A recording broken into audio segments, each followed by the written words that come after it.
What's up, guys? This is Taking the Field with Stevie Mack, and on this episode, I gotta say, it feels like Christmas morning for us lacrosse fans because we all woke up this morning, we went to Twitter, and we found out that the PLL and the MLL have in fact merged in a move that I think none of us could have predicted that would end this 2020 year and everything that's gone on, but I love it. It seems like a lot of other lacrosse fans on social media right now are loving it too. So let's really talk about what this merger is all about and what exactly is going to go into it.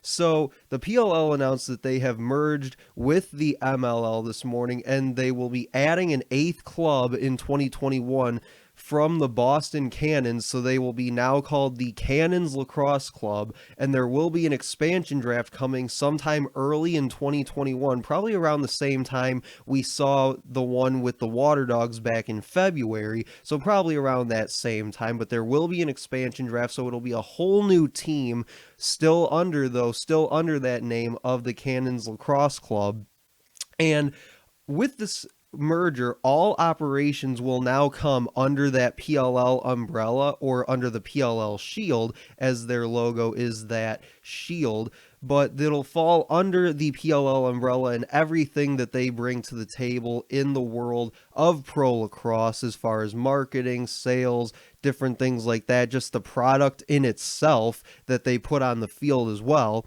But not only have they acquired the Cannons, they have acquired the other 5 clubs as well, such as the Lizards and the Bayhawks and the Outlaws and all those teams for future expansion opportunities that they see down the line. So it's not just the Cannons, it's all the clubs really. So that's as far as what we know right now as of this morning. So now that we know what's happening, let's talk a little bit about why this is happening. And this is some stuff that me and Phil Rothermick, who's a great friend of the show, have talked about on a past episode of the podcast where we talked after the championship series about a possible merger scenario, one of those big what if episodes that we did back then. And we talked about what would go into a merger, how it would happen, what we'd like to see, and all the different aspects from both a lacrosse perspective and from a business perspective of how that would go down. And so here's why this is happening, at least from what I've heard and from sort of my take on this, is that first, I think the PLL really wanted to expand, and I don't think it's that they necessarily wanted to expand, more though that they needed to expand because they had the 7 clubs this past year, and that was fine given the championship series model that they had to work with because of COVID. But I think in the future, going back to their tour-based model, it made a lot of sense to bring in that 8th club to even it out to an even 8 teams, because if you had 7 teams, one team was always going to have to be on a bye in order to make it an even 3 games each weekend. And I think in order for you to maximize the exposure of your product and of your teams and players that you do so well to market and to promote to your fans, you had to bring in that 8th club to ensure that all of your players and all your teams were going to represent you on the field each and every weekend, so that no fan really gets left out of saying, oh, well, we just spent all this money and traveled all this way to see these games and my favorite team isn't playing. You know, the Atlas aren't playing or the Whipsnakes aren't playing or whoever the case may be. So now they don't have to worry about that because they're going to have that 8th club to sort of even things out.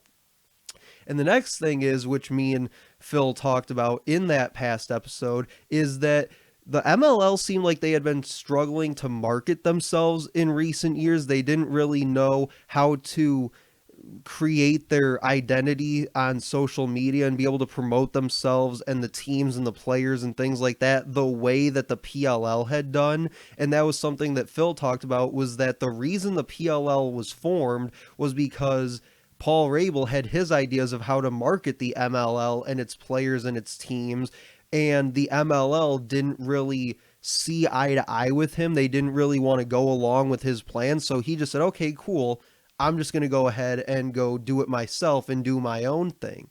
And that's how I guess the PLL was formed. So now the MLL has the ability to continue with teams like the Cannons LC into the future underneath, as I mentioned, that PLL umbrella, and utilize that marketing and promotional things that they've done so well with a lot of those people there at the PLL, whether it's Emma Adams or Lisa Redmond or whoever, just to throw out a couple names there, but they now benefit from that.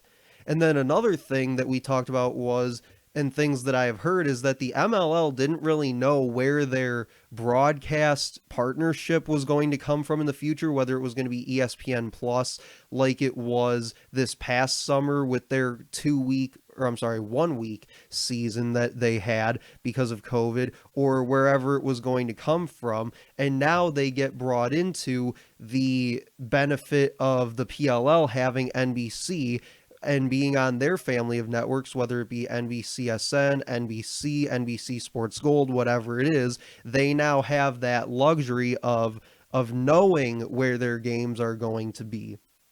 And then finally, Paul Rabel mentioned in the announcement through Sportico that the PLL was really gearing up for a big third year in operation. They had a lot of big things planned, and I'm sure that this merger was one of those things. We just didn't know about it until this morning. But he said they have a lot of big things coming. They had a lot of big dreams and big plans for year 3, and now they get to, but they didn't have a lot of history behind the league, as this is their third year in operation only. So he says now we get to do those things and bring pro field lacrosse to one entity in one league. And now we're even backed by the history of something like the MLL and its players and its coaches and just everything that they've done for pro field lacrosse, and really getting the ball rolling on something like the Premier Lacrosse League.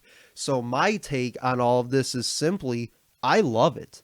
I love it. I love it. I love it. Phil and I, as I mentioned, did that entire episode a few months ago about something like this. And it's crazy to me because when we did that episode, and you can go back and check that episode out if you'd like, but when we did that episode, we kept saying, well, we can talk about this all we want. We can come up with these ideas. We can come up with these different ideas of how this would all work and what it would mean for the sport of lacrosse and pro lacrosse as well. But that's 5 years down the road. That's, 5, maybe 10 years down the road. We don't got to worry about that right now.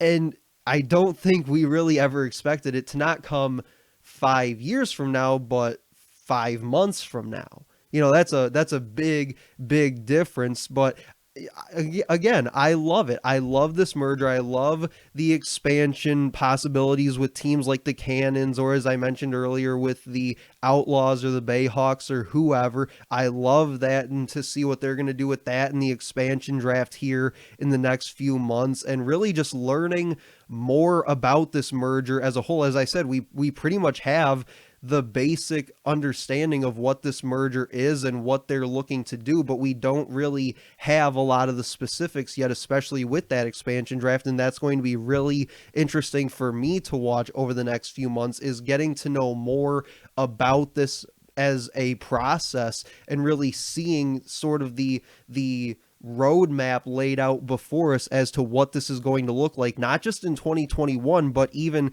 far beyond that. And I think that finally, my last point here is that by bringing in more teams like this just means bringing in more players and having so much more talent to work with and to showcase within this league. And that's something that this league is very apparently big on, is promoting its teams and promoting its players and being very player driven. And now they're going to have an even bigger opportunity to do that in the future, as they have now ensured that that will be the case as the sole pro lacrosse league here in North America. And like I said, I think that this will be done through the expansion draft or the entry draft, or especially through that absolutely loaded collegiate draft that we have to look forward to next spring. But that'll do it for this episode of Taking the Field with Stevie Mack. Make sure to like, comment, and share on this post. Let me know what you guys think about the PLL and MLL merger actually happening. It's not just a rumor anymore. It's not just a what-if scenario. It's actually happening right here, right now. But that'll do it for me, guys. I'll talk to you later.